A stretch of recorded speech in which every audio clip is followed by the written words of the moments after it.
All right, guys, as expected, we got a 25 basis point rate cut from the Federal Reserve, bringing the Fed funds rate now between 3.5 to 3.75%. So we got that news, and the stock market is ripping, not necessarily because of the rate cut. We're going to cover that in this video. And of course, we're going to break down Oracle, which their stock is down about 5% right now after the company reported earnings. So we have a jam-packed video, guys. We're going to break down the Fed very quickly, go over the stock market, the charts, and go over Oracle. So hit the like button, make sure to subscribe, join my Patreon. I'm telling you guys, if you want to keep up with what I'm doing in my portfolio in real time, you get the portfolio updates 2-3 times a week. The Discord, right? We break down charts and ideas all the time. That is linked down below, also pinned in the comments, or just go to stasurfest.com/Patreon. And now,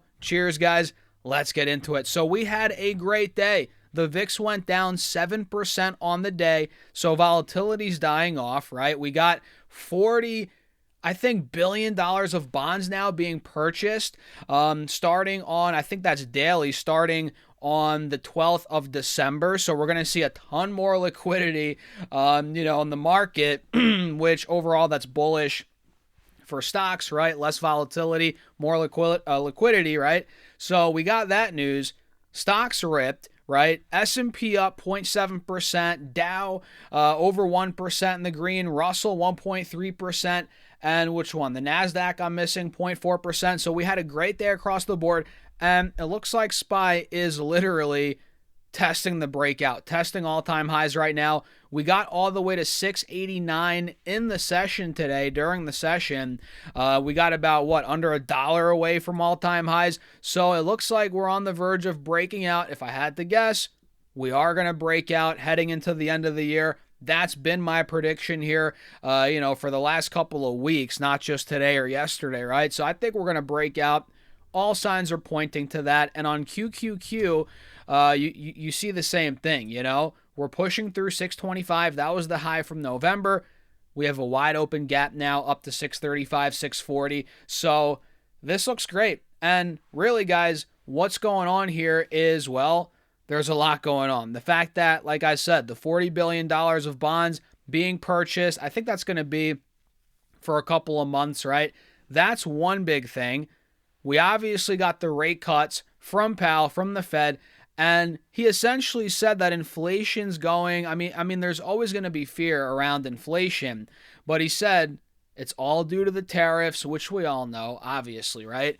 And essentially he kind of hinted to, okay, inflation might peak out here pretty soon. We also got news around, I'm trying to think, I should have put some notes here, guys. I'm trying to remember, but essentially we got the rate cut. And moving into 2026, we're projected for one more rate cut as of now, which I'm pretty sure that was the same in the last meeting, so that really didn't change. And as Powell always says, right, they're data dependent, which he says the same thing every time. They're obviously data dependent. And he was asked, what his thoughts are right now in terms of, his legacy, where he wants, or what he wants to be remembered by. And I liked his answer. I really did. He said that he wants to leave the economy to the next Federal Reserve chairman in the best shape possible, which I know that's like a politically correct answer. Obviously, he should say that. But I think, honestly, man, Powell has done a great job. He's gotten some flack, and I think he's done a great job over the years. I really do. I think he's been a great chairman, and I've said that over the years. I've never really dogged him too much unless it was deserved. There have been some times, but yeah, we got the rate cut. One more rate cut's scheduled now for 26. These bonds are being purchased, right? And inflation could be peaking soon here. But of course, the labor market's still a little bit shaky rather, maybe shady as well. I don't know, guys, but that's what we're dealing with. And the market really ripped on the fact that, okay, inflation could be peaking out, bonds are being purchased, right? 40 billion a day. So yeah, a lot's going on, man. A lot is going on. And the fact that we're breaking out, I'm not too surprised. I kind of saw this coming.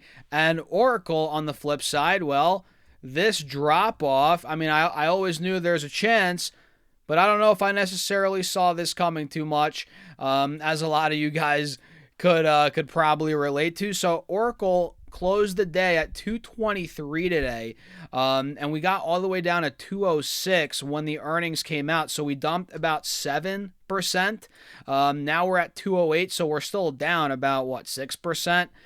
So Oracle is down after the bell, and you guys know I'm in this, not with shares, so I do have call options, right? So a leveraged position, if you will. Well, I'm not on margin, but trading options is a leveraged way to trade a stock, right?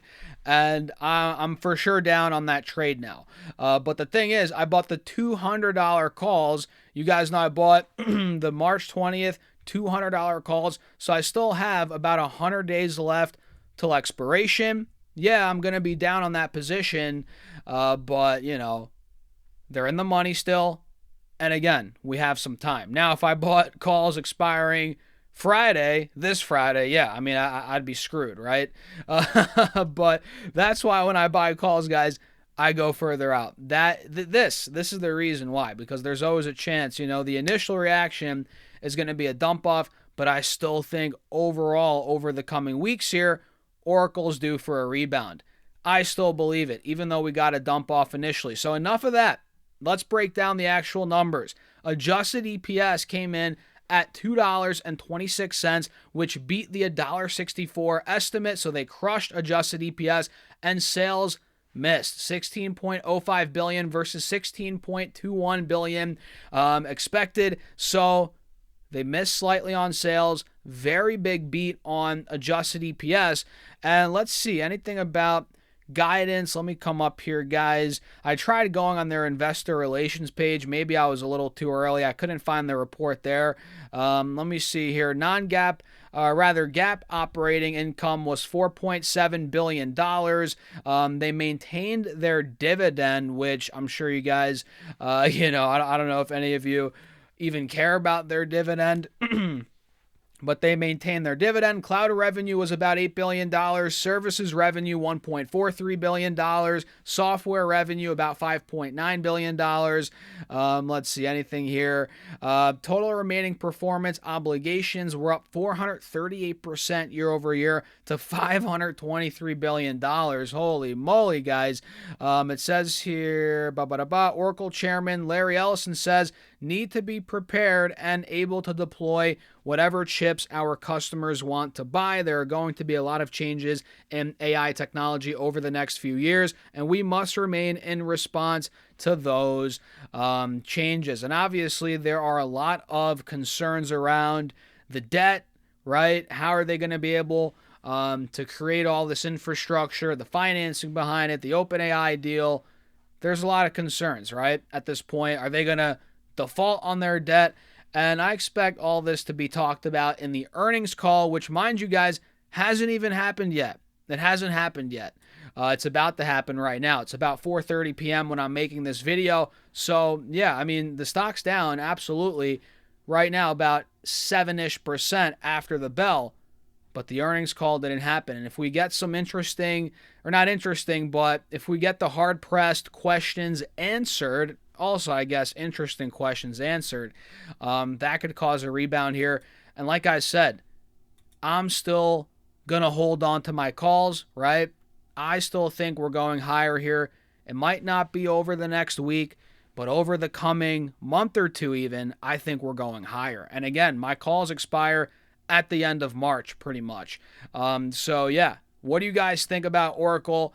It's not a huge position, right? I didn't want to go and buy a ton of shares because, look, guys, I own a bunch of shares of NVIDIA, of Google. Those are my top two AI positions right now. I don't need another big one like Oracle. You know what I mean? So I just went in with a call option play, leveraged way to do it, to trade. And it's a shorter term position. If I'm wrong, hey, I lose money. If I'm right, I make some money, and we keep pushing. So very good day overall. Maybe not so much for Oracle, right? But the overall stock market absolutely crushed it. You know, we had a lot of stocks up, some stocks that I own that ripped today, other than, you know, I mean, the indices, right? I own VTI, which is an ETF, right? That did well. Novo Nordisk, a stock that I've been buying a bunch, is starting to break out. We went up 6% today. We closed at $49. And look, we are now trading above the 180 moving average for the first time since the beginning of October. And we're noticing a clear bottom here, right? Bullish divergence, inverse head and shoulders breakout starting to play out. So I like Novo. I've been buying shares. I'm in it. I've been in it now for about 3-4 months. And I'm also in call options. I'm in the $45 calls that expire in December 2027. So I have some leaps on Novo as well. So yeah, I'm in this one. It's crushing it. 6% Green Day today. Palantir had a great day. About 3 point whatever percent. Yeah, 3.3%. Good day for Palantir. JP Morgan saw a big drop yesterday. It's starting to fill that gap back to the upside now. 3% Green Day for JP Morgan. Here is Toast, another stock I own, TOST, which went up, 2.4%. So Toast is starting to see potentially a bottom being put in, bullish divergence as well. We're testing the 180 SMA now on the 4-hour chart. I think if Toast breaks through, the mid-high 30s, especially $40, guys, I think we're going a lot higher. So let me know your thoughts in the comments about everything we talked about in this video. I hope you guys found value. Smash that like button, subscribe, and don't forget to join the Patreon. Look, if you want to work with me more one-on-one, see how I'm building my real money portfolio with $1,000 a week, that's on Patreon. There's also a Discord, a ton of perks, guys. Check it out. Link down below, also pinned in the comments, or go to stassrfs.com/Patreon, and shout out to everybody that's been joining. Cheers to you, man. I'll see you all in there. Have a great rest of your day.